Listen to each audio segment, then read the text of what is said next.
الحمد للہ کفا والسلام علی عبادہ الذین اصطفیٰ اما بعد۔ ایمانیات پارٹ 1، ضروری بنیادی یا بیسک علم دین جو ہر مرد اور عورت اور بچوں کو سیکھنا فرض ہے۔ اس سلسلہ کا پہلا حصہ جو ایمانیات پر مشتمل ہے آپ کے سامنے پیش کیا جاتا ہے۔ آپ سب سے گزارش ہے کہ سیکھنے کی نیت سے بار بار سنیں اور یاد رکھنے کی کوشش کریں۔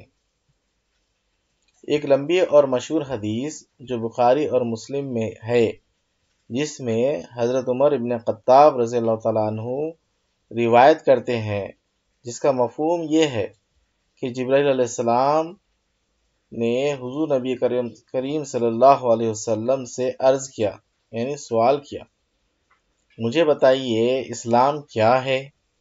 آپ صلی اللہ علیہ وسلم نے فرمایا، اسلام یہ ہے کہ تو اس بات کی گواہی دے کہ اللہ تعالیٰ کے سوا کوئی معبود نہیں اور محمد صلی اللہ علیہ وسلم اللہ کے رسول ہیں، اور تو نماز قائم کرے، زکوٰۃ ادا کرے، رمضان المبارک کے روزے رکھے، اور استطاعت رکھنے پر بیت اللہ کا حج کرے۔ تب جبرائیل علیہ السلام نے عرض کیا، آپ نے سچ فرمایا۔ اس کے بعد انہوں نے عرض کیا، مجھے ایمان کے بارے میں بتائیے۔ نبی کریم صلی اللہ علیہ وسلم نے فرمایا کہ ایمان یہ ہے کہ تم اللہ کو اور اس کے فرشتوں کو اور اس کی کتابوں کو اور اس کے رسولوں کو اور قیامت کے دن کو حق جانو اور مانو، اور خیر و شر کی تقدیر کو بھی حق جانو اور مانو۔ کہا حضرت جبرائیل علیہ السلام نے، آپ نے سچ فرمایا۔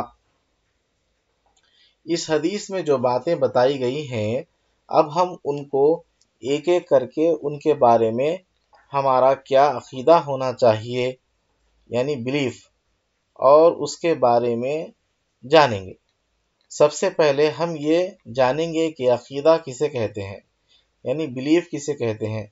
عقیدے کی تعریف یہ ہے کہ دین کی وہ اصولی اور ضروری باتیں جن کا جاننا اور دل سے ان پر یقین کرنا قرآن و سنت کی روشنی میں ہر مسلمان کے لیے ضروری ہے، اسے عقیدہ کہتے ہیں۔ سب سے پہلے جس کا ذکر حدیث میں کیا گیا وہ اللہ پر ایمان لانا ہے۔ اس کے چند ضروری عقائد جو اللہ اور اس کی صفات کے بارے میں ہے، جن میں سے پہلا عقیدہ اللہ کی توحید، یعنی اللہ کو ایک ماننا ہے۔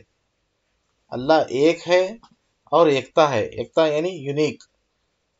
اللہ بے نیاز ہے کہ وہ کسی کا محتاج نہیں اور سب اس کے محتاج ہیں، نہ اس نے کسی کو جنا اور نہ وہ کسی سے جنا گیا، اور کوئی اس کے برابر نہیں۔ یہ سلسلہ انشاءاللہ جاری رہے گا، اگلی ویڈیو ملاحظہ فرمائیے۔ وآخر الدعوانا ان الحمد للہ رب العالمین۔